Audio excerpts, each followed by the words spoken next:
Ukraine, but not at all women's rights. In situation of war, aggression against our country, war conflict, occupation of part of territory of Ukraine, and annexation of Crimea, which is a part of Ukrainian territory.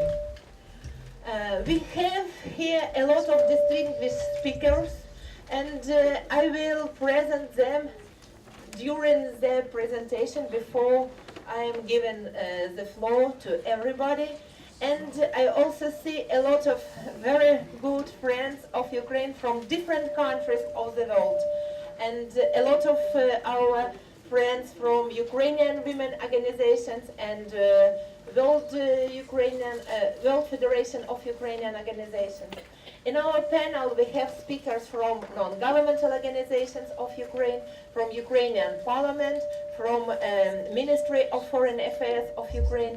It gives you opportunity to hear opinion of people with different background, not only voice of civil society, not only voice of Ukrainian parliamentarians, but as well voice of Ukrainian government. So we have video taping of our event, and we hope that you will see it in internet, in YouTube. We will provide more information about address and links.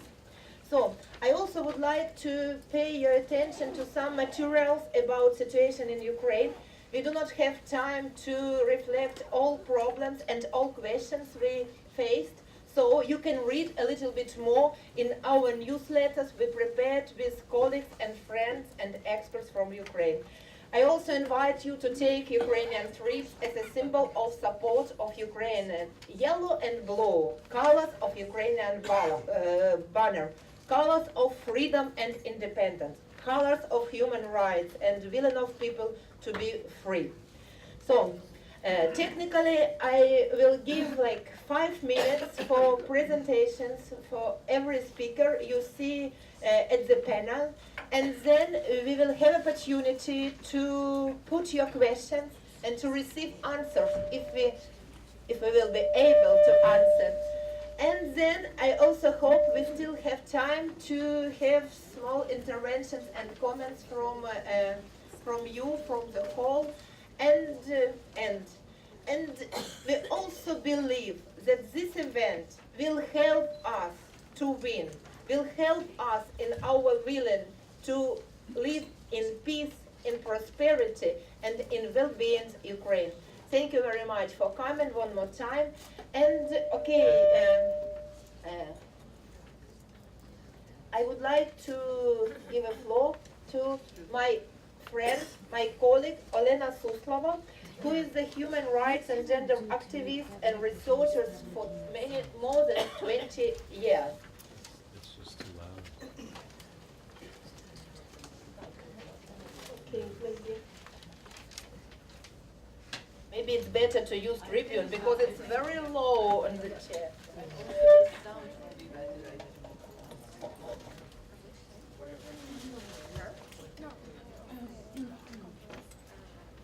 When you hear words, women, peace, security, UN, what is the next word came to your mind immediately? To my mind, and maybe to most of you, came the word 1325. Is it correct? What is it 1325? It's not just figure. It is a UN Security Council resolution. It is a decision of one of the highest units of international community around the world. How it could change lives of women, how it could change lives of our world. But I would like to tell today about how it could be under gender stereotypes, how it could be under pressure of double standards. And I would like to start from very easy for you, naive questions. Please imagine a woman and her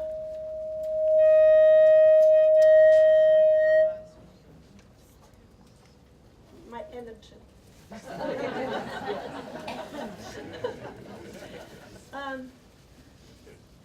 Please, let's imagine a woman who is raped, tortured, and her building is destroyed.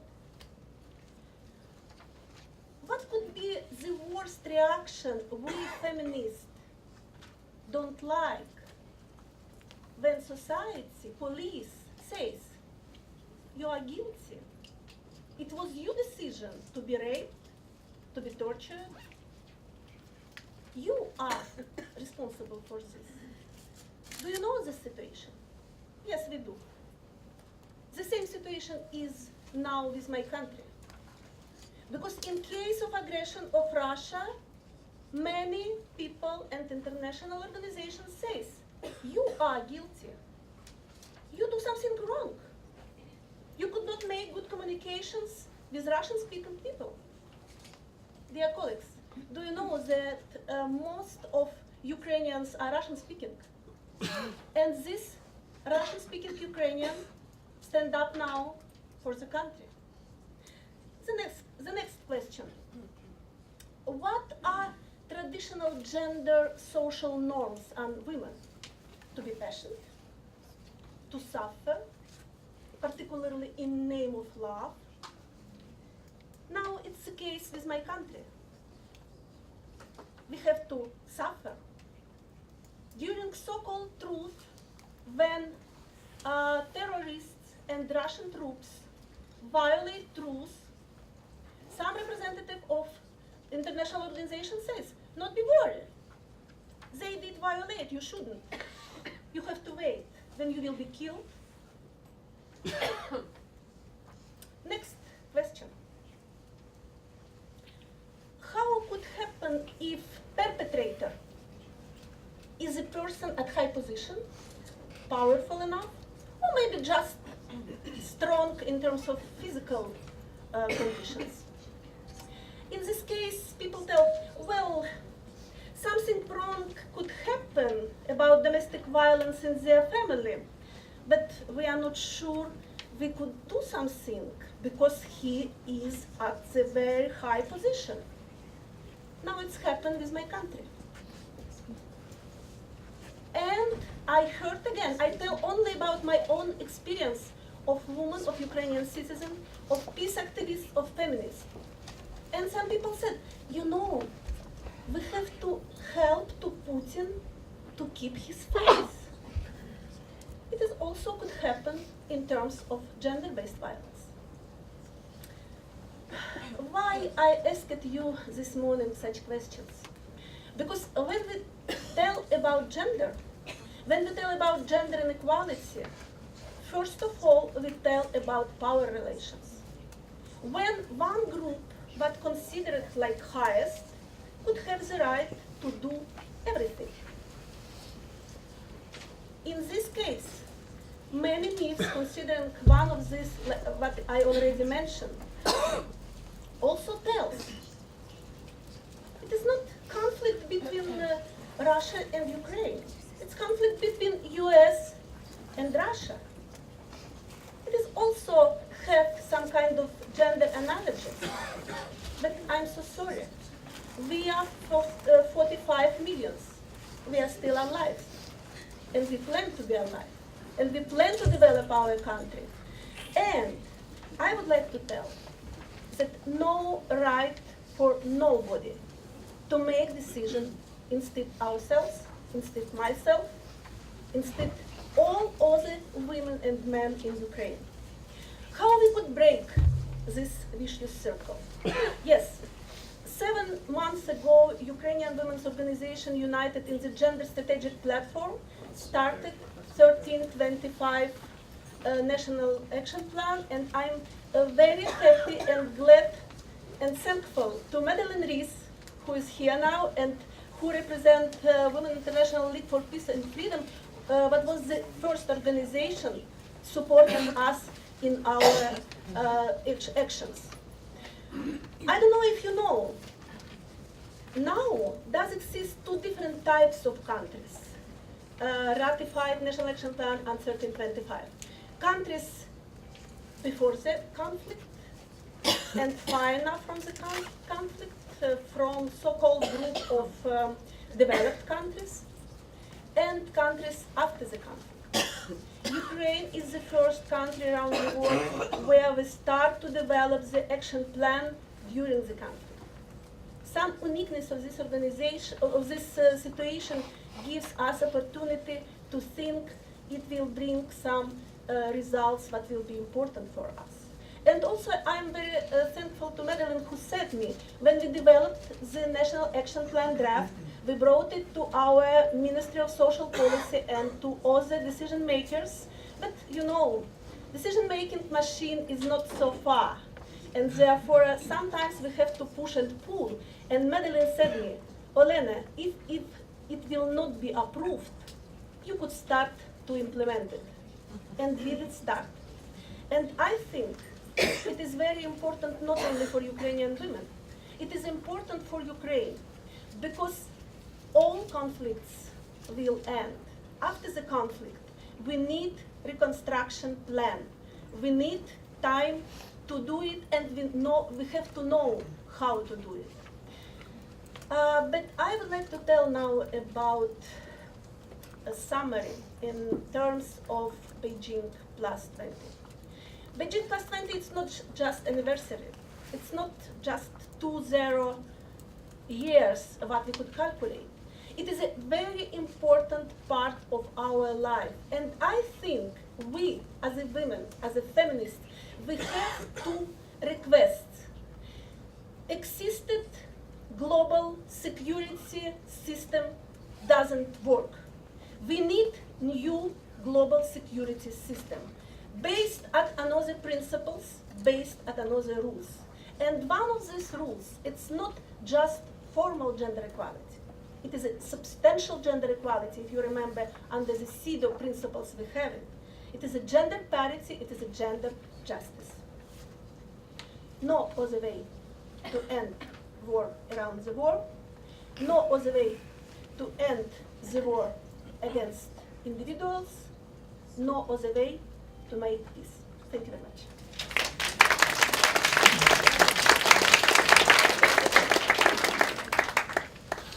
Thank you, Olena. And now I would like to give floor to Mr. Sergei Kislitsa, Vice Deputy Minister of Foreign Affairs of Ukraine and the Chair of Council of Europe Commission on Gender Equality. Please.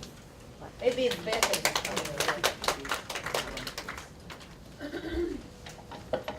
Well, good morning, everyone. I would like to thank you all for coming here. I know that the city is plenty of side events, parallel events, but it's also important that you attend the Ukrainian event and you listen to what we may like to share with you about the situation in Ukraine and around Ukraine. As I was presented, I have two capacities here. I'm first of all the Vice Minister of Foreign Affairs of Ukraine, been appointed in March last year, and I'm also the chair of the Gender Equality Commission of the Council of Europe. Why I'd like to speak about the Council of Europe? With all due respect to many players in Ukraine, the Council of Europe is where we belong in. Ukraine is part of Europe, and for the time being, the Council of Europe is the only pan-European institution on the continent that has legally binding standards. And unlike the OEC, for example, that OEC has only political commitments. In the time of conflict, it's very important to think about who is the major victim. And the major victim is women and children, and elderly. According to different estimations, we have about 60+% of IDPs, for example, who are women. If we add to those figures children, girls, it will be about 70% or more. More than that, women are multiply affected. Under even normal circumstances, women are discriminated in the Ukrainian society, and under the times of conflict, they are multiply discriminated. They are IDPs, they are women, some of them are Ukrainian women from Crimea, some of them Tatar women from Crimea, IDPs, some of them are Roma, and Roma being also part of this victim group, and many of them had to flee eastern Ukraine. Some of them now, it was interesting that many of them settled for the time being in the western part of Ukraine, which was presented in the Russian media as the most nationalistic, most fascist part of Ukraine. Well, coming back to Council of Europe, violence against women. What is the major instrument of the Council of Europe? That's the Istanbul Convention. The Istanbul Convention is the first ever document that is so fundamental and so far-reaching that it takes ages for Ukraine to prepare itself to ratify Istanbul Convention on fighting violence against women and girls.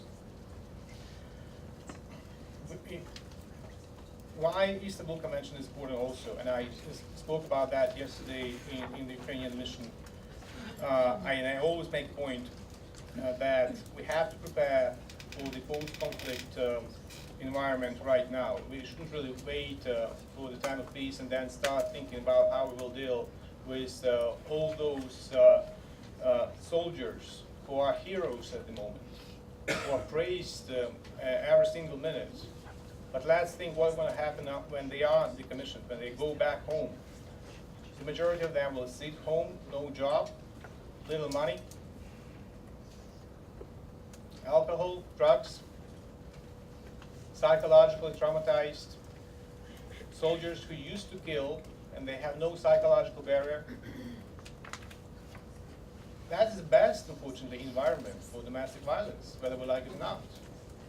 And that's one of the reasons why we have to think about how to deal with the situation right now. Not, we shouldn't really wait for later. The United States have also experienced soldiers that came back from Iraq. They had about the same problems in terms of psychology. The UK, people who came from Afghanistan, other countries. So that's another area where your experience, the experience at a bilateral level, will be important. I'm glad that there is a very powerful caucus for equal opportunities in the parliament right now, and there is a member of the parliament, Irina Lutsenko, who represents this caucus. And I put a lot of hope in their efforts to move the ratification forward. To give you an idea why it is so difficult, in order to ratify the convention, we have to amend about 18 pieces of legislation and about 6 codes. That's a fundamental work. Some of the issues are so fundamental that they are questionable under the Ukrainian constitution, like eviction of a perpetrator. Another important player in Ukraine right now in terms of conflict and potentially post-conflict assistance, that is the OEC. OEC has been criticized heavily, including by some of the members of the panel. But we should really understand that OEC is sort of an animal that is based on consensus. You know, you have to have an agreement on every single issue of 57 nations. And some of them are so polarized on many issues, including the women's issues. I was very much frustrated while watching the last ministerial of the OEC in Basel last year, when only 2 countries called it a very important ministerial decision. And it happens that one of those countries is the country that is aggressor against Ukraine. You know.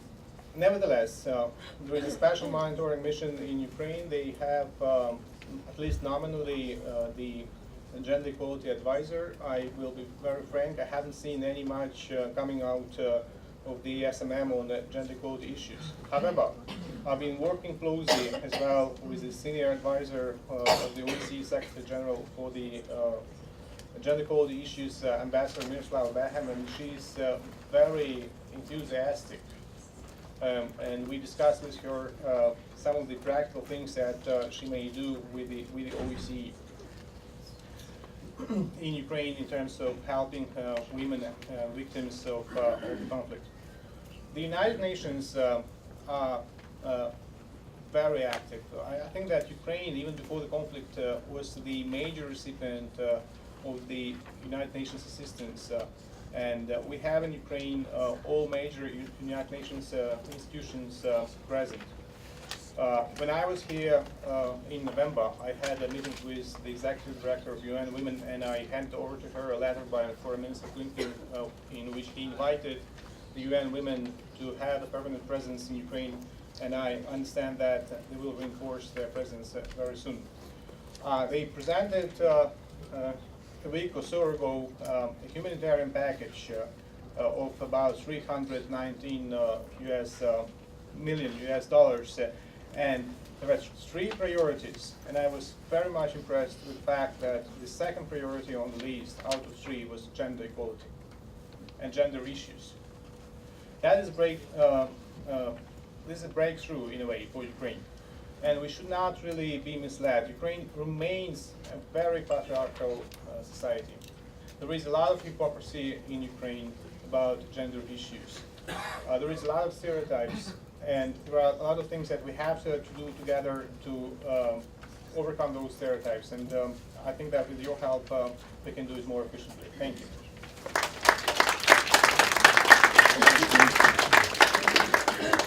Thank you very much, Mr. Kislitsa. And now I'd like to give floor to Lyudmila Porokhnyak-Ganovska, the head of National Council of Ukrainian Women, which is part of International Women Council worldwide organization. And I'd like to mention that we have streaming in internet from our session, and our friends in Ukraine can follow us.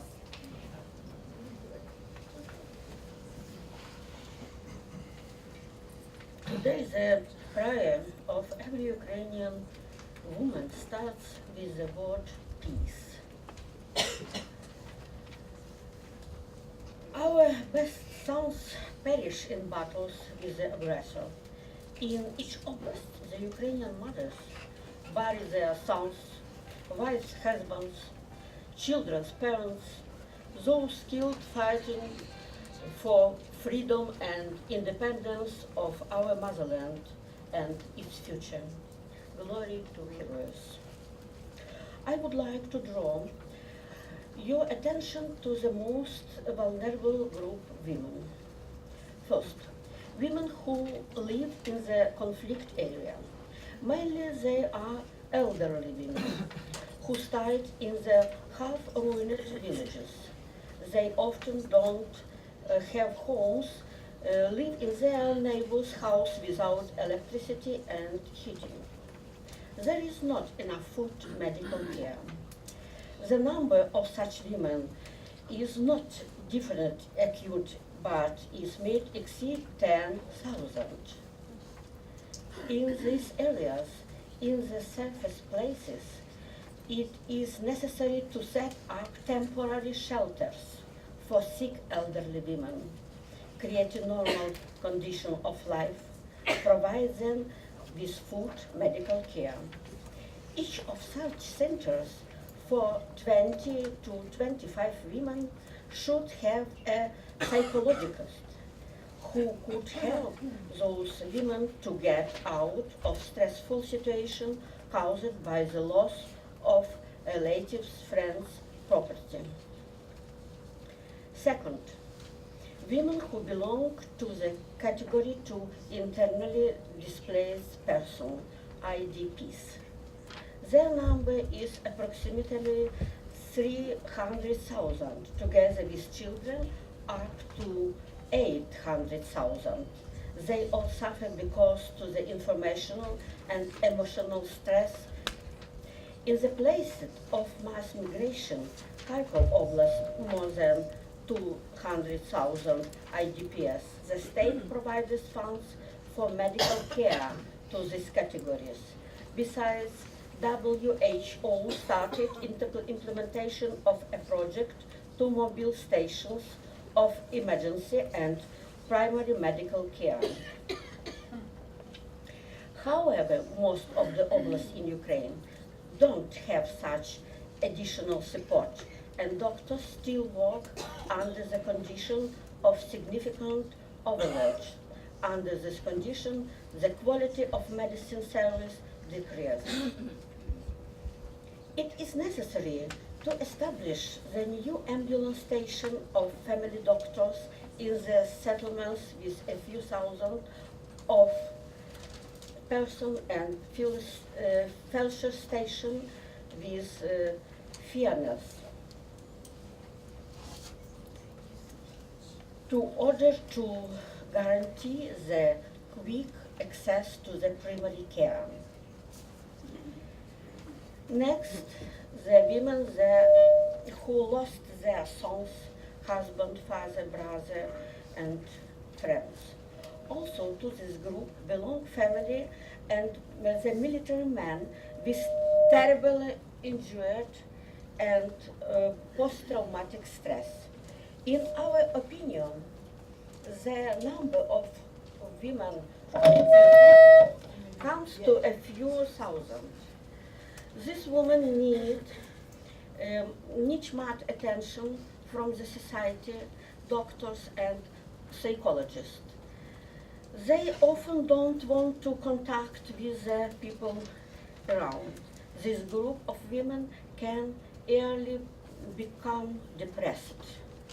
Therefore, they need specially trained psychologists and also specially training.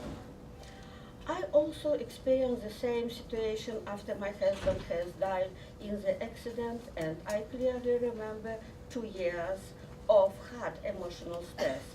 I moved with my small children to another city, nobody knew me and felt pity myself. I was on the edge, and I still remember this feeling when I recall this time. This is 33 years ago. And thousands of other women, besides this, feel hatred to the terrorist and aggressor. Ukrainian does not have enough experience and material resource to quick and efficient supply the medical and physiology and psychology assistance this woman. We sure that Mother's Pride and common group of all women in the world will help your countries and our children's life in peace and happiness. We'll do our best to support women and children in these hard times. Thank you.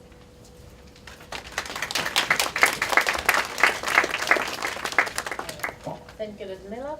Among participants of our session, we have one more colleague from Ukraine, the Vice Minister of Social Policy of Ukraine, Sergei Ustimenko. And Minister of Social Policy in Ukraine is like the main responsible governmental body for promoting women's rights, gender equality, and for adoption plan, National Action Plan 1325. So I would like to give floor to Mr. Sergei, please. Welcome.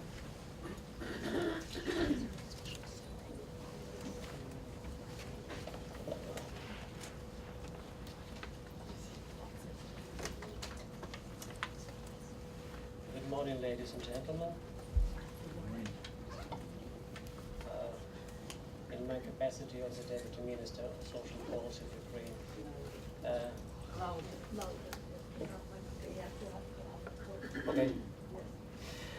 in my capacity of the Deputy Minister of Social Policy of Ukraine dealing with European integration, and since January this year I'm dealing with the protection of children's rights, gender issues, fighting against trafficking in human beings, international adoption as well. So I'm here and I would like to convey special thanks, first of all, to all the contributors to this event on behalf of the Ministry of Social Policy of Ukraine. And I would like to mention that our ministry prepared the national review on implementing all the Beijing Declaration and platform for action.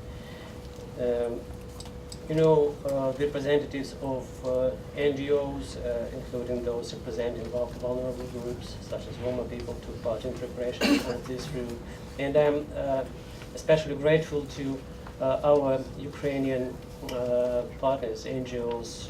First, the Lastrada Ukraine, of course, they're supposed to be mentioned in the first row, and Olena and Katerina. So I thank you for all the assistance provided, and I thank you for your contribution to this event. It was, really impossible to organize something like that without your help and without assistance of local community. Today, the issues of human potential optimal use and overcoming all kinds of inequality, violence, and discrimination have primary importance in our country. This thesis is emphasized by the strong path of my country toward European integration and complex internal political reforms. I've just mentioned that I'm Deputy Minister for European Integration, and I can represent myself here, just an evidence of our government new approach to the European integration. We are on the way of implementing all the European gender standards in our country, and we consider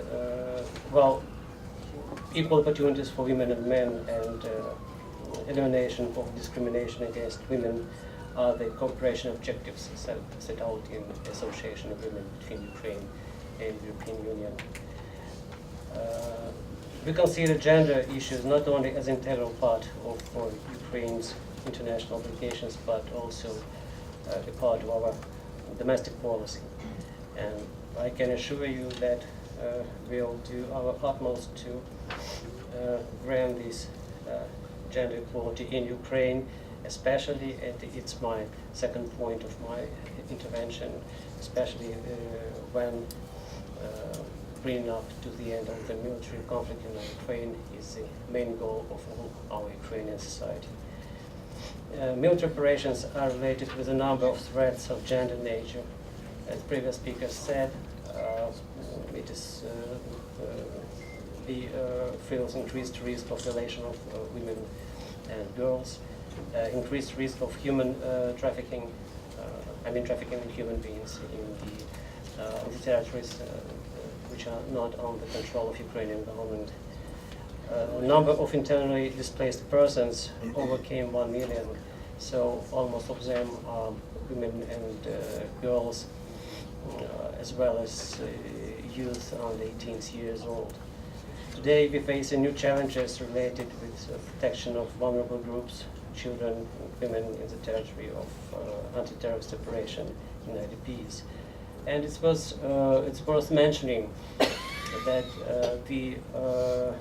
our People's Deputy, Irina Herashchenko, was appointed as a representative of the President of Ukraine for settlement of situation in Donetsk and Lugansk regions. Just because women and children who left their place of residence today need special social support and protection. And the Ukrainian government provides monthly targeted assistance to IDPs to pay for housing and to pay for their everyday needs. Women, as compared with men, have less access to resources still in our country, regrettably. Less access to power and decision making before, during, and after conflicts, and their needs differ significantly from those of men.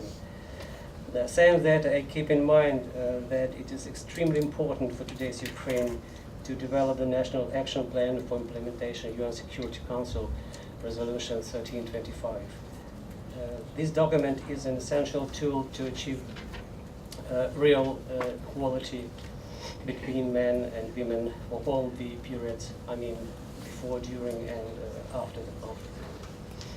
The action plan shall be aimed to minimize adverse effect of military operations, promote active women's participation in conflict resolution and stable peace building, increase women's participation in peaceful process of decision making, and protect women from sexual violence during and after conflict.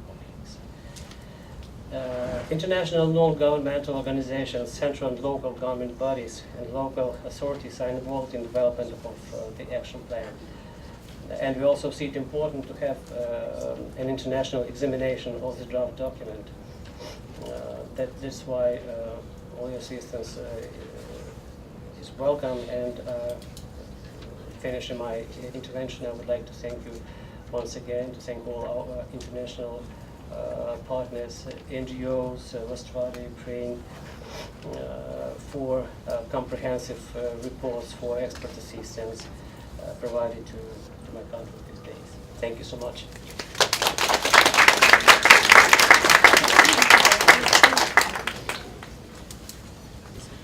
Thank you very much, Sergei, and I hope our session will be a very good pushing factor for Ukrainian government to adopt the National Action Plan on implementing Council of Defense Resolution 1325. So, and I would like to give floor to Irina Lutsenko, who is a member of Ukrainian Parliament and who is a member of Parliamentarian group for equal opportunities, and author of some amendments to Ukrainian legislation which promote women's rights, children's rights, and gender equality in Ukraine, who is a very good supporter of non-governmental organizations in Ukraine. З вашого дозволу я буду говорити українською, а мій молодий колега перекладе вам. From your permission, I will be speaking Ukrainian, and my young colleague, my humble self, will be helping me. Перед вами стоїть жінка, в якої син півроку був під Донецьким аеропортом. Він керував гаубицею і відбивав оцю навалу кремлівську, яка спробувала просунутися далі, ніж Донецький аеропорт. In front of you is a woman whose son for 2 months was in the Donbass near the airport, and he was fighting this aggression, this mortar attacks against the Ukrainian positions. Півроку безсонних ночей, при тому, що син не мав іти по своїх медицинських показаннях, бути на передовій, але в нас немає жодної людини, жодної жінки, жодного чоловіка, який не готовий був би захищати свою батьківщину. Even though because of some medical conditions, my son was not supposed to serve in the army still. For 6 months he was there, and I have to tell that in Ukraine there is no such a person who is not ready and able to defend his motherland. Але я хочу звернутися до вас чуть-чуть з іншими закликами, чуть-чуть з іншими акцентами. But my requests and to you would be slightly different, with different emphasis. Не будьте байдужими, не бійтеся і дійте солідарно з Україною. Do not be indifferent. Act in solidarity with Ukraine. 80-літня Габріела Кеп Німкеня написала таку книжку «Чому у мене не було сексу?». 80-year-old Gabriela Kapp issued a book, Why I Haven't Had Sex. Вона описала події, які відбувалися в 1945 році в Берліні, коли Червона армія, 5 мільйонів бійців Червоної армії, російської армії, зґвалтували 2 мільйони німкень. Були такі німкені, яких гвалтували по 5-14 разів на добу. This book describes events in Berlin of 1945 when the Red Army soldiers were raping local women Some women were raped 5 times and more. Таких книжок є дуже мало. Росія по сьогоднішній день не взяла відповідальність і не визнала факту масового насильства, яке відбувалося в Другу світову війну. Such books are very few in quantity, and the Russian Federation has not acknowledged those acts of mass rapes. Примітно, що в Першу світову війну російські солдати, які зайняли Париж, не займалися такими масовими зґвалтуваннями. Виникає питання, що спонукало росіян в період Сталіна творити такі тваринні знущання, спрацював такий тваринний інстинкт. Що саме спонукало Червону армію до такого насилля? Notably, during the World War I, Russian troops that were in Paris, they did not take to such acts. And the question is what it is about the Stalin's regime that made the Red Army soldiers do such things. What it is that has changed during the Stalin's period. Тут величезну роль зіграла пропаганда і засоби масової інформації. Саме пропаганда. Більшовицький режим виховав цілі покоління, десятки мільйонів людей в жорстокості, страху і насиллі, гулаги, НКВД, тюрми. Люди були залякані, затиснуті як пружина. І саме Велика Вітчизняна війна проявила оцей тваринний інстинкт Червоної російської армії. It is propaganda that was the major contributing factor to those events. People in the Soviet Union in that time, raised on propaganda, were growing in the atmosphere of hatred, fear,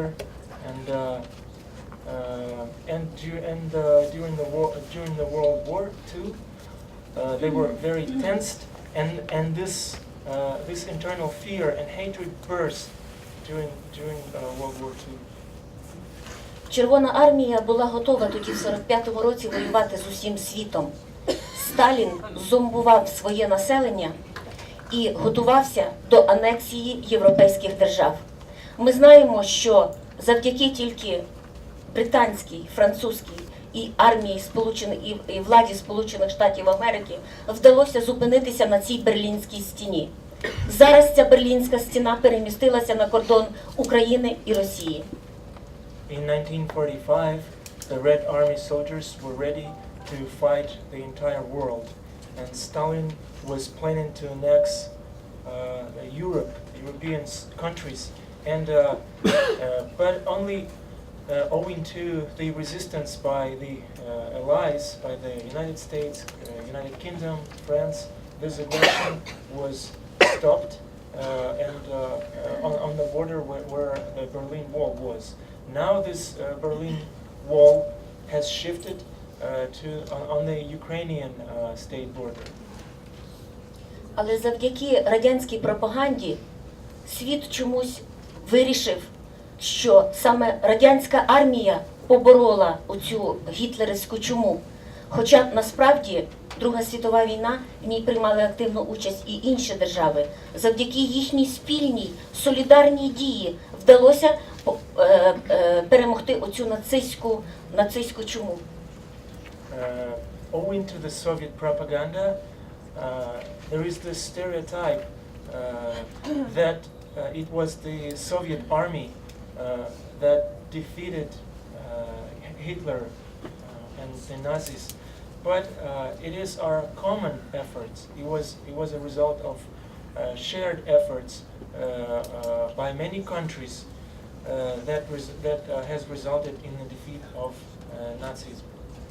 Результати цієї російської пропаганди ми яскраво бачимо у себе на Сході. The results of this Russian mass propaganda can be clearly seen and witnessed in the eastern parts of Ukraine now. Ця тваринна російська орда гвалтує наших українських жінок, знущається над нашими старими людьми, Вона виставляє наших жінок і наших дітей перед танками для того, щоб українська армія не могла дати відсіч цим насильникам. Those animalistic tribes are torturing our civil population and put women in front of their forces in order to prevent the Ukrainian army from defeating them. Жінок, є яскраві приклади, ясинуваті, прив'язують до стовпа, чіпляють їм таблички «Вона вбиває наших жінок». Ідуть люди, зазумбовані, перелякані, затиснуті, ті, які відносяться до ополченців, б'ють жінок палками, плюють на них, тушать окурки в ніс, виривають ногті нашим жінкам-волонтеркам за те, що вони сміють допомагати українській армії. There are very graphic examples of torturing Ukrainian women. The Ukrainian women in the zone of these anti-terroristic operations are being tied to the poles. Cigarette butts are being attached to their bodies.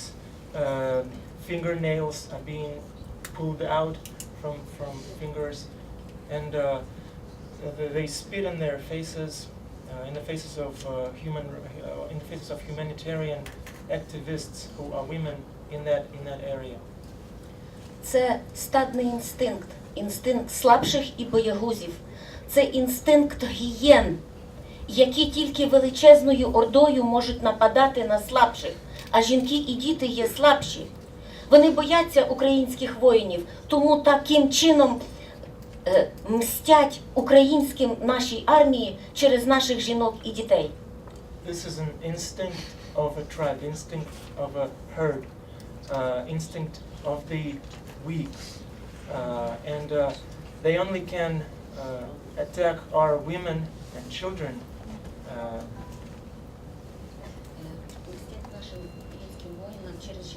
Yes, they are conducting revenge through revenge to our fighters by assaulting our women. І вся ця ницість і боягузтво виходить з Кремля. Яскравим прикладом є те, як Путін боїться признатися всьому світу, маючи беззаперечні докази того, що Надія Савченко жодним чином не винна в вбивстві журналістів російських, продовжує тримати її за ґратами. І ця мужня жінка більше 82 днів голодувала. Ви бачите, яка вона була гарна, яка вона була цвітуча, яка вона була з жадобою до життя в мирний час, яка вона стала вперта, незламна, смілива. В той час, коли Путін продовжує її тримати за ґратами. В цьому проявляється боягузтво Кремля. В цьому проявляється ницість Путіна. Мстити українцям за те, що вони хочуть жити в європейській державі, за те, що вони хочуть жити зовсім по-іншому через жінок. All this hatred and fear is coming from the Kremlin. And the vivid example of this is Nadia Savchenko's case. Nadia Savchenko is now imprisoned in Russia, and she is not taking any food to express her protests against this illegal situation that she found herself in. And she was very eager for 87 days. She has been there, and she was very eager for life. She was a blossoming woman, very beautiful, and you can see how now she become very stubborn, brave, fearless, being imprisoned in Russia by Putin. Хай вас не обманює другий раз підписання Мінських угод, які відбулися в лютому 2015 року.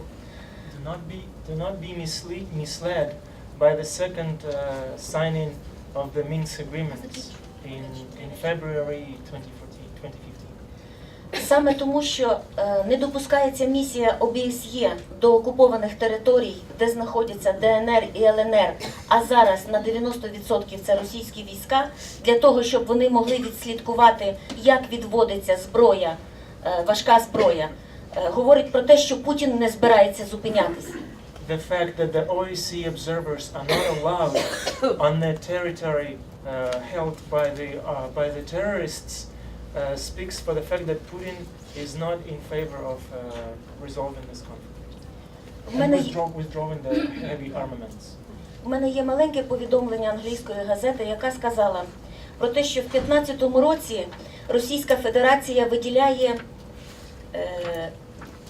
більше 1 трильйона рублів на фінансування документальних фільмів на такі теми: про перемоги радянської армії, про роль Криму і України в Російській імперії, про традиційні уклади російської сім'ї, про відомих російських полководців, про досягнення Росії. Про що це говорить? Світ не повинен вірити Путіну. Путін готує і зомбує своє суспільство до подальших нападів на європейські цінності, на Європу. I have a small extract from the British newspaper, and it says that the Kremlin is spending huge amounts of money, $9 billion, to sponsor their propaganda movies on the topics of military success of the Russian Empire, the role of Crimea in the Russian Empire and its military victories, about the traditional Russian families, about contemporary heroes of the Russian Federation, and similar topics. Ми прекрасно розуміємо, що під загрозою зараз знаходиться Балтика, Молдова, Польща. Тому, дивлячись на цю фотографію, яку я вам показала, не будьте байдужими, не бійтеся, і будьте солідарними з Україною в захисті тих європейських цінностей, того життя, в якому живете ви, в якому живе весь демократичний світ. І слава Україні! Clearly now, Baltic countries, Poland, Moldova are under the threat. So therefore, please have no fear. Do not be indifferent, and be solid, and have solidarity with Ukraine. And all glories to Ukraine.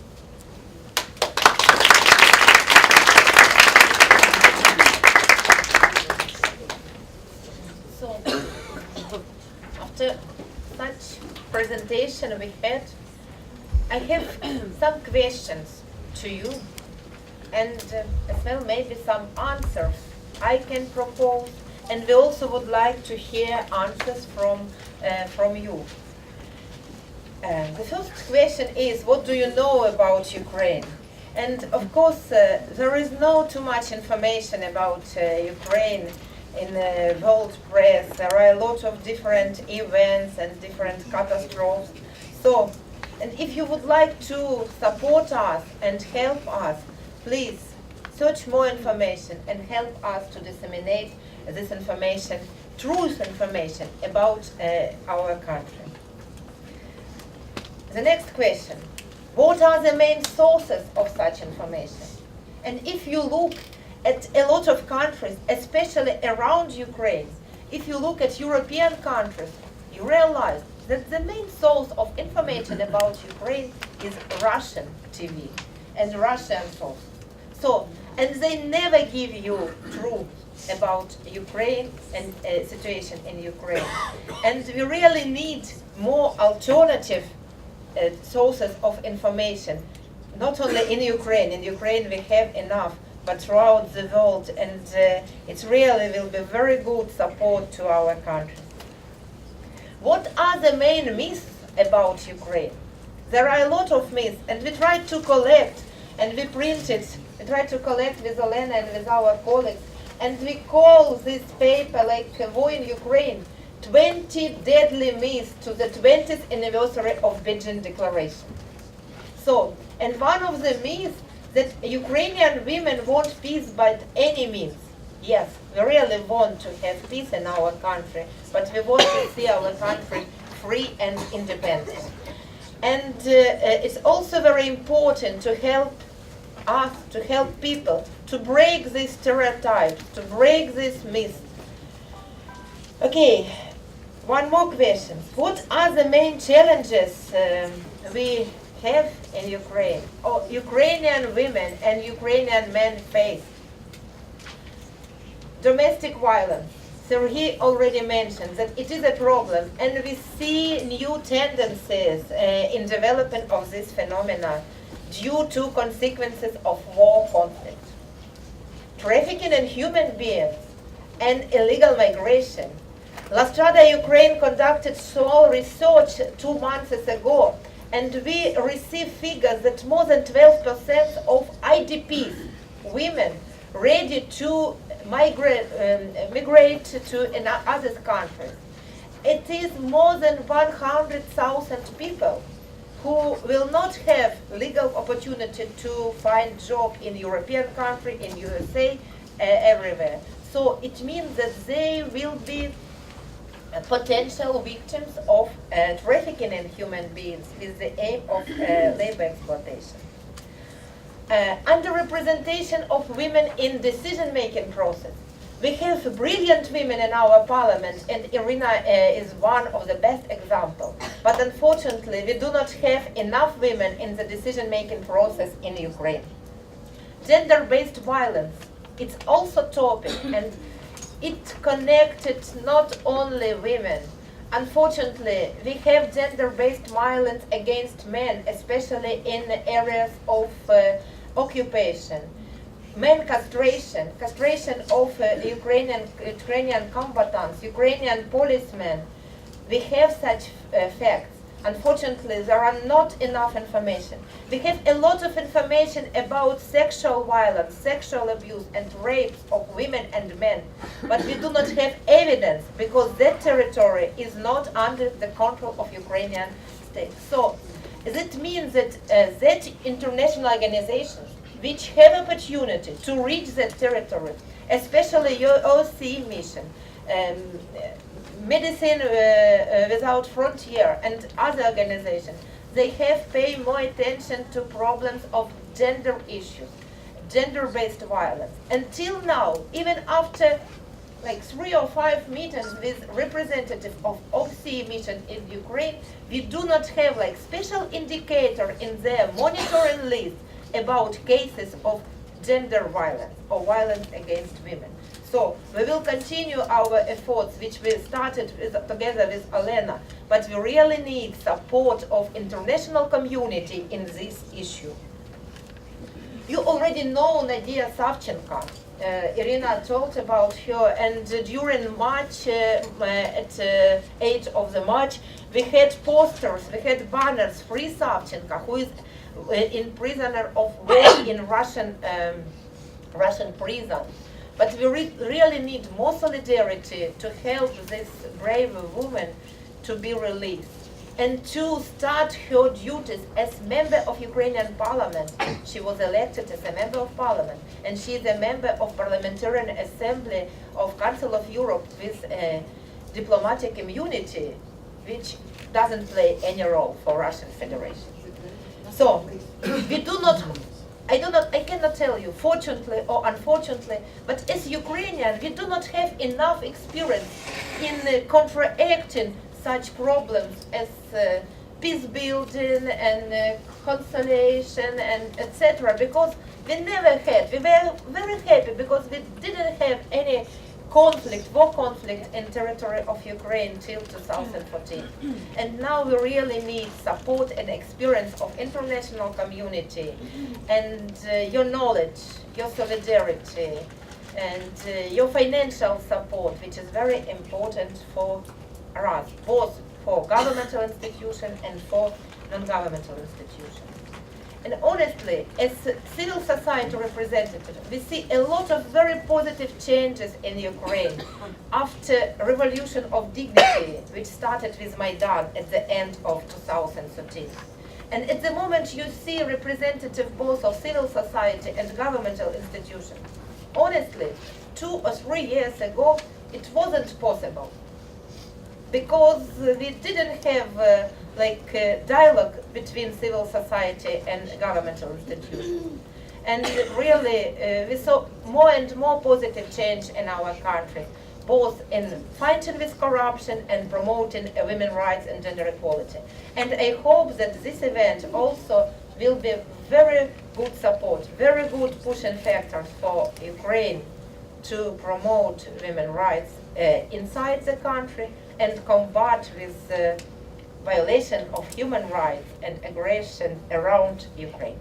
Thank you very much for your attention. And now we have, thank you. And now we have around 30 minutes for your questions, for your comments, and your interaction. So please, who want to start with questions? Madeleine Rice, our good friend and supporter from Women League, International Women League for Peace and Freedom. One technical suggestion. No, okay, because we have video streaming, I ask everybody, kindly ask, please take micro and stand here because it will be better for our recording. Yeah, thank you very much. Like 3 minutes for comments. And oh, less than that. Okay, thank you. Just to thank you very much for the interventions. I was very taken by the very positive messages coming from the government representatives as a recognition of the problems that inevitably arise after you've had militarization and the consequences of that for the domicile population afterwards. And I think it's very important that this positioning now as to how to deal with a post-conflict moment when there is post-conflict is fundamentally important. So it's great that you're doing that now.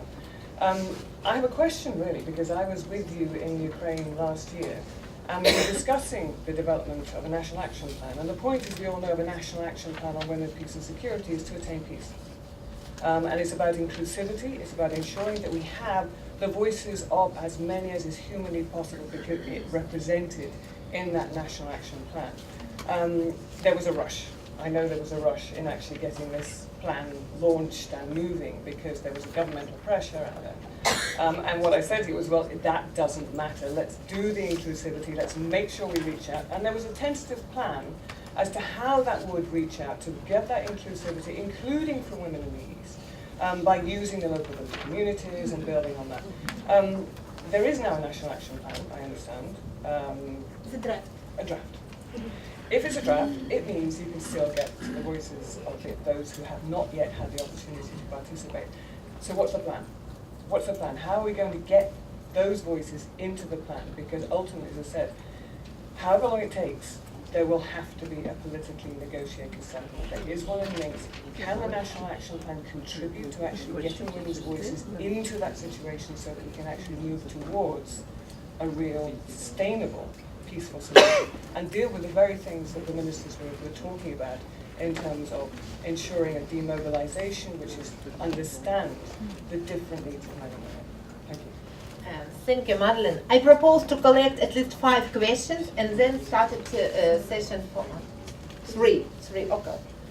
Please, Melanie Verrier.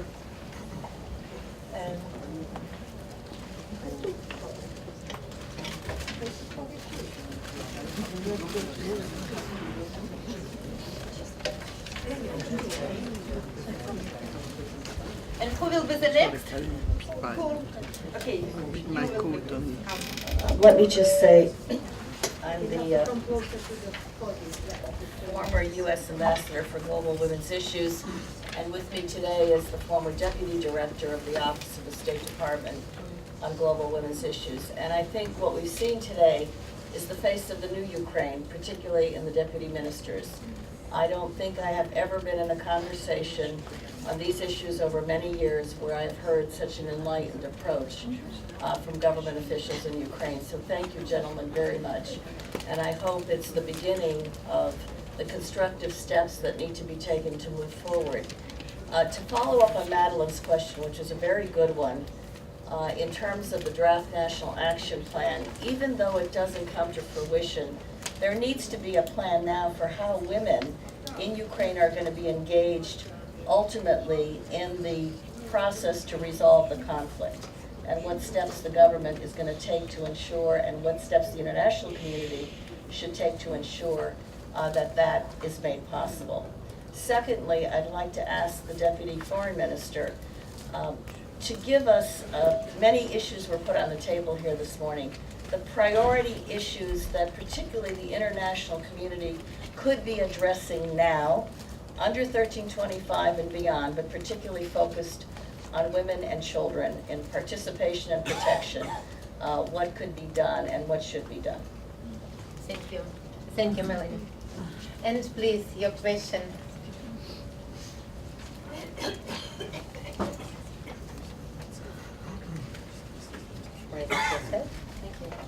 My name is Elizabeth Lee. I work here at the U.S. Mission to the United Nations. I wanted to thank the group of panelists for being here today and providing a gendered lens on a conflict that unfortunately one is not, it's not part of the discussion, unfortunately, as much as it probably should be.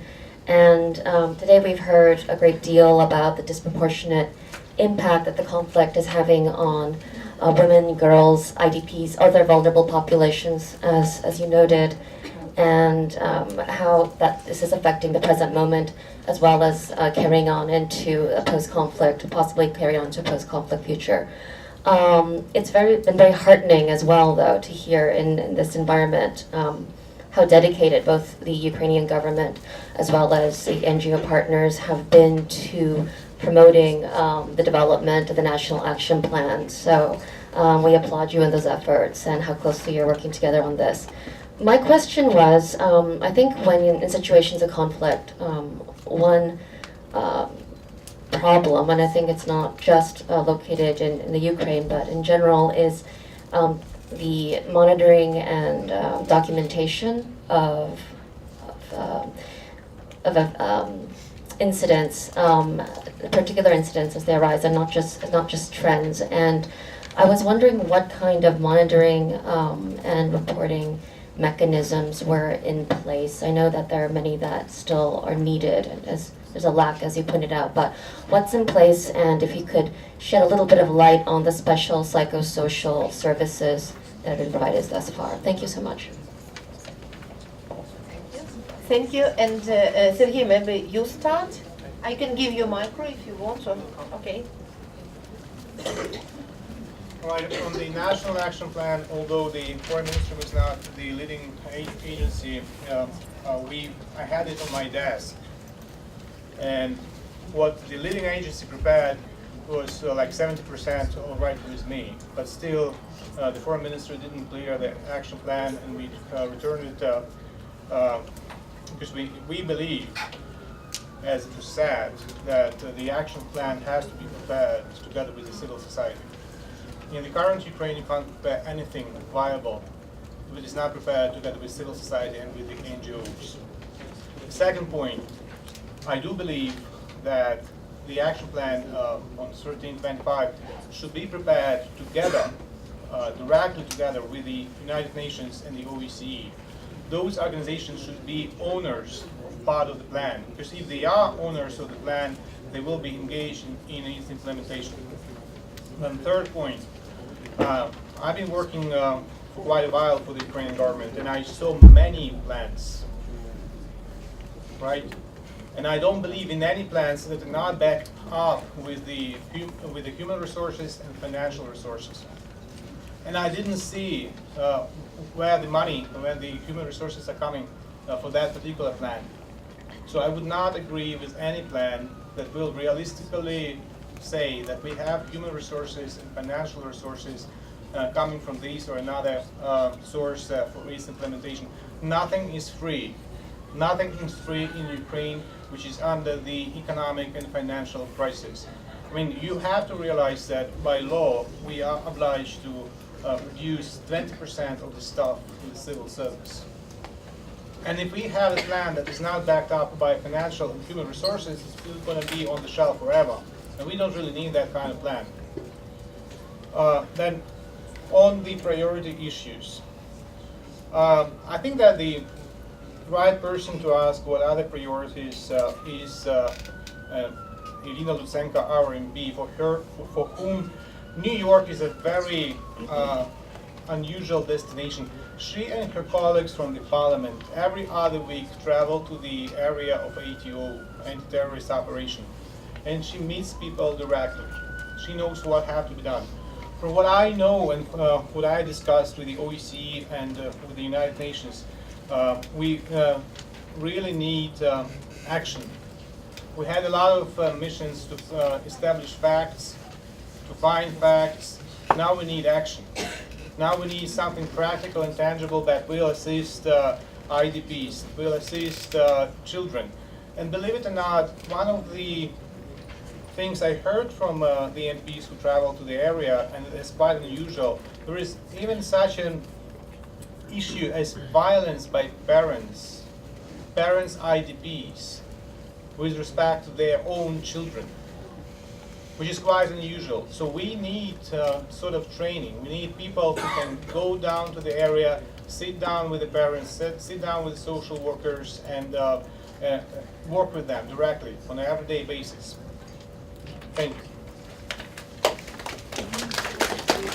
Thank you, Sergey. I know Olena would like to add a little bit.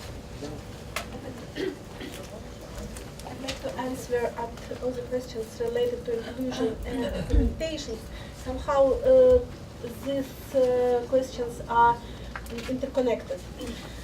Talking about inclusion, from the beginning we are working based on inclusion, and it's related to everyone. To people from occupied territory, to people from war lines, to people from close front lines, people from other Ukraine, IDPs, etc., etc., etc., as well Russian women. I would like to tell that at the same place yesterday had place the panel organized by Nadezhda Ashgikhina, a Russian feminist journalist and activist. We know one each other about 20 years since the Beijing conference, and past year, 2nd March, she called to me and said, Olena, we have to meet together, we have to have meetings of Ukrainian and Russian women. Unfortunately, we could not organize this meeting because very simple reason, we could not find financial support to do it. And I would like to tell, it is not the barrier for us to communicate and we try to do it. It is very important now, but I would like to tell also about very important thing. One of session at this side event forum is about defense of defenders of human rights, of women's human rights. And now for people who are at occupied territory, and now after killing of Nemtsov by Putin regime, it is also important for human rights activists in Russia. Because any kind of relations, if it will be formal, publical, if it will be open, it could be threat to these activists, and we have to think how to do it.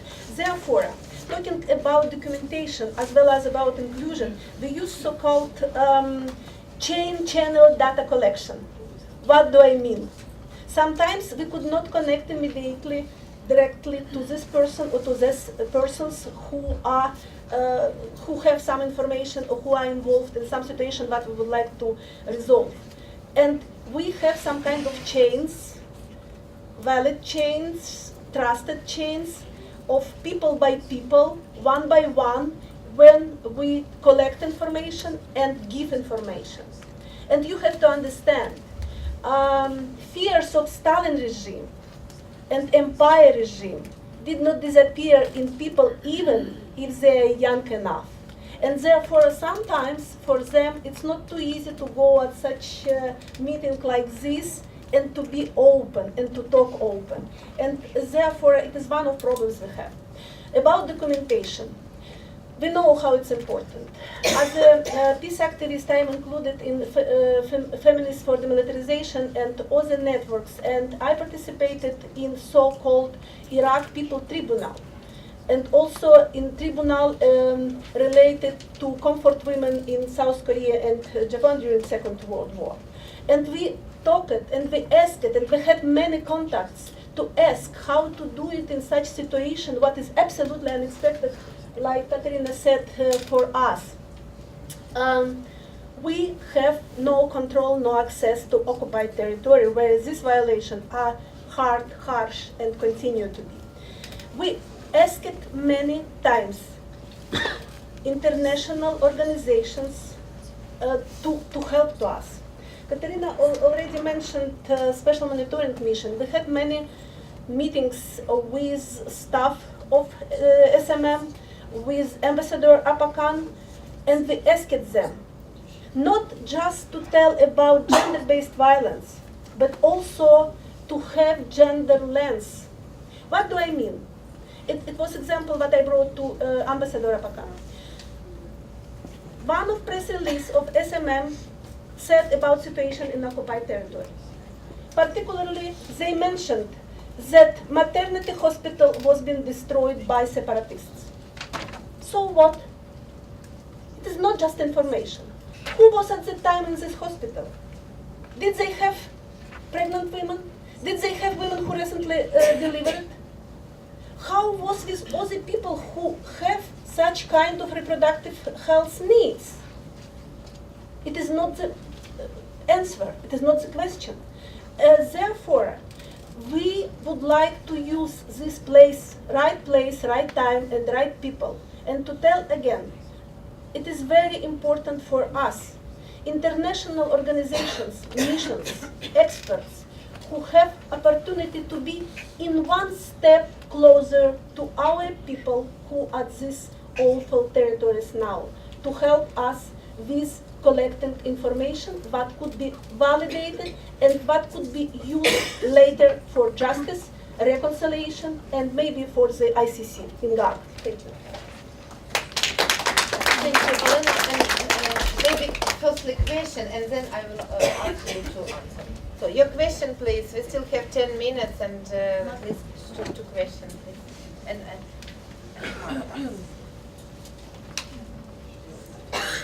Good morning. My name is Anna Lucatella, and I'm an advisor on gender issues in the OSCE Secretariat in Vienna.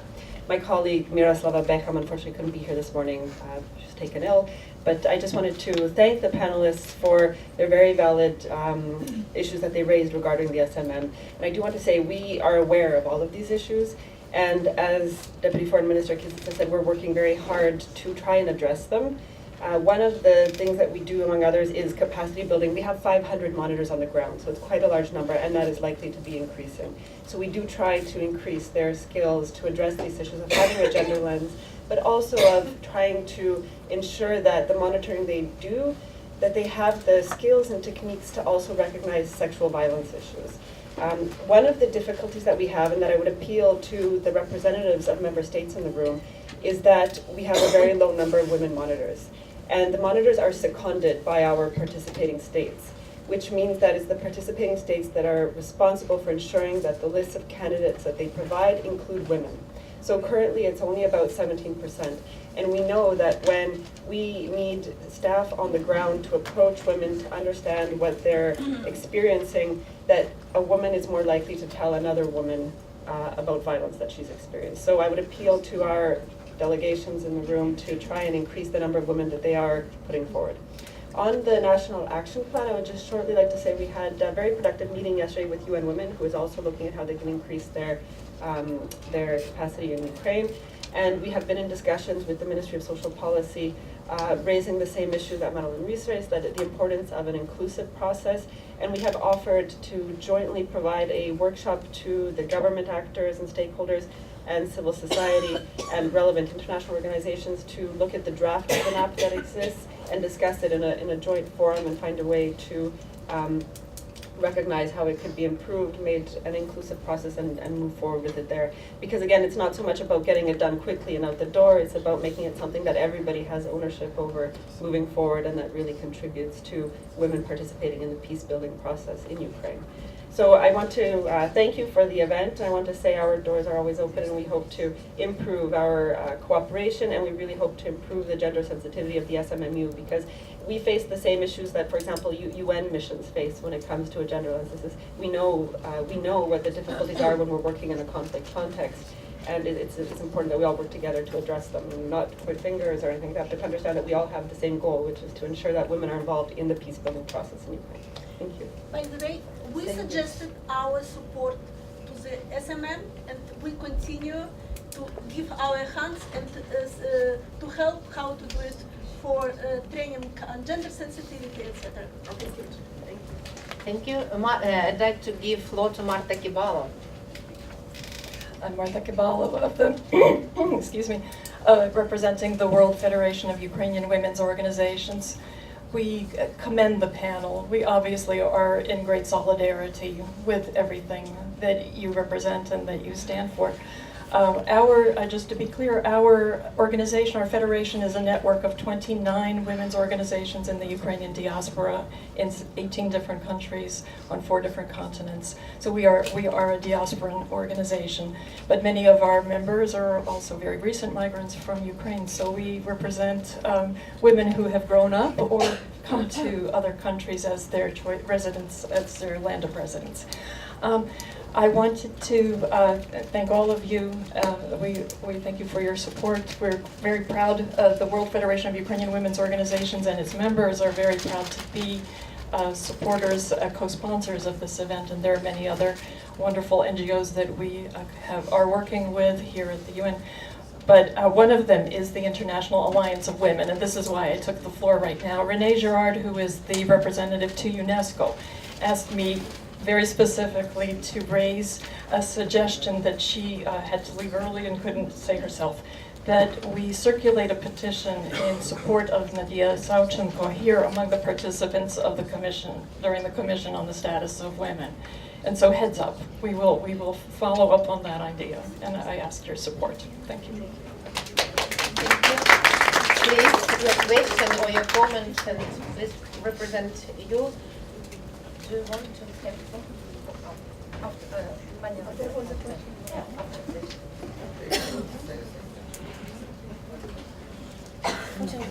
have more time. Thank you very much, and thank you for the very interesting panel. I had 2 questions. One, there was a lot that was very new to me about the victimization of women in Ukraine during the conflict that had not come through the U.S. media. But I was curious, what are some of the ways that women are active right now in the Ukraine in support of a political solution to the conflict? And second, I have also heard, I'm from the NGO Promundo, which does a lot of work with men and boys around the world for peace building.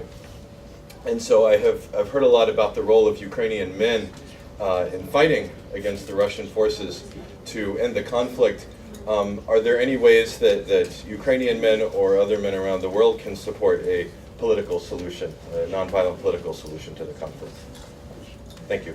Thank you for your question. I would like to ask Irina Lutsenko to answer it as politician, and then I will give floor for 1 minute to Mrs. Arista, and we will wrap up our session. Я хочу сказати коротко, дати відповідь на питання мужчина задав з приводу мирного вирішення, політичного вирішення цього конфлікту і участі чоловіків в цьому. I would like to briefly answer the last question raised by the gentleman right there about the women's participation in the political resolution of the conflict. Я представляю блок Петра Порошенка, це фракція в Верховній Раді, найбільша фракція, і, звичайно, ми підтримуємо повністю, так як і запропоновано було президентом України, мирний план вирішення цього конфликту. I represent Petro Poroshenko's party, ruling party, the major party in the parliament, and we are for the President Poroshenko's peace plan. Немає можливості в світі, коли багато країн володіють ядерною зброєю, вирішити конфлікт лише збройним шляхом, тільки мирним, комплексним мирним і дипломатичним шляхом. In the world where many countries possess nuclear weapons, there is no alternative to a peaceful solution of the conflict. Ніхто не хоче війни на території України, тому що страшні жертви, які понесла Україна зараз, 5600 жертв уже з військових, ми говоримо про тисячі поранених, ми говоримо про сотні вбитих дітей, але ніхто не хоче такої війни. Але саме головне, щоб весь світ долучився до вирішення цього конфлікту, як жіноче, так і чоловіче населення планети. Nobody wants war in Ukraine. We've already lost thousands of military men, civic population, children, hundreds of children have been killed. We obviously don't want conflict, but what is important is that we want the entire world to help us.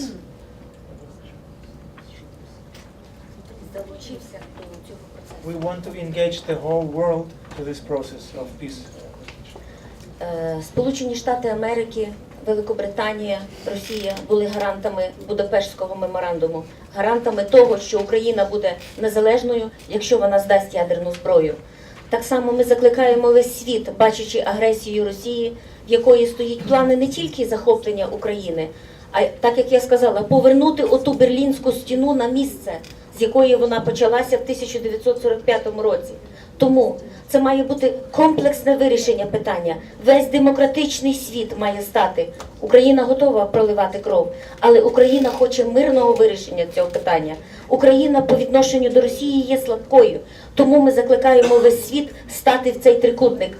Не тільки ті країни, які стали гарантами Будапештського меморандуму, демократичні країни, тому що в даному випадку йде захист демократичних цінностей.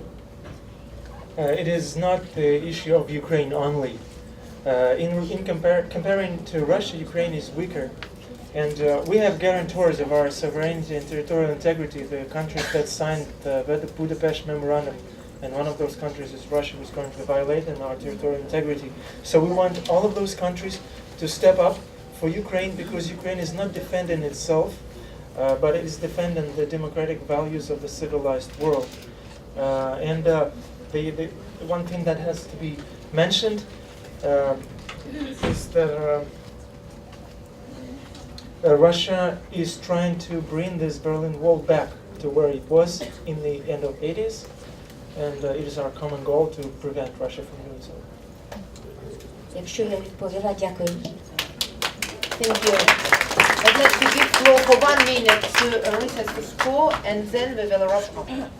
Thank you so much, distinguished guests and friends all in this room. What an amazing event this was, and we thank you from the bottom of our hearts. We knew a lot about what was happening, especially within the Ukrainian community, but you have enlightened us tremendously today, and I thank you very much for that. I support what our representative to the UN, Mata Caballo, stated about our federation, and I just wanted to just quickly tell you that at the core of our federation is support for dignity and integrity of women, not only in Ukraine, but of course worldwide.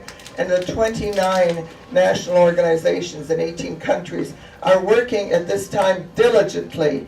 They have put everything else aside, and we're all working and supporting the efforts in Ukraine. They are approaching their governments in their countries and asking for the support. And I'm sure that you know, are aware of the fact that there are countries who are doing that right now. So I just wanted to share that with you. I wanted to thank you. And we have been corresponding with Nadia Savchenko. We've had people demonstrating worldwide in support of her. And the last letter that she wrote to us ended with, Je te budem, we will live. And we will live, won't we? Yes, thank you so much. Thank you. So, unfortunately, it is time to finalize our session. And one more time, I would like to say thank you everybody who came and who participated and who asking questions and who think about problems of women and in Ukraine and who want to help us to solve this situation. And also some words of thankful. First of all, all panelists of our session. I also would like to say thank you to Mr. Yuri Sergeyev, the head of permanent mission of Ukraine in UN, who does a lot of work to promote Ukraine and Ukrainian position here. I would like to say thank you to all Ukrainian organizations here in New York who support us and help us. I would like to say thank you to our donors, Ukrainian Renaissance Foundation, Ukrainian Fund of UNFPA and other organizations. I would like to say to Mr. Demyan, who give us opportunity to be shown and seen throughout the world. I would like to say thank you to my youngest daughter, Olena, who pictured all this session, and you will see all pictures in the internet as well.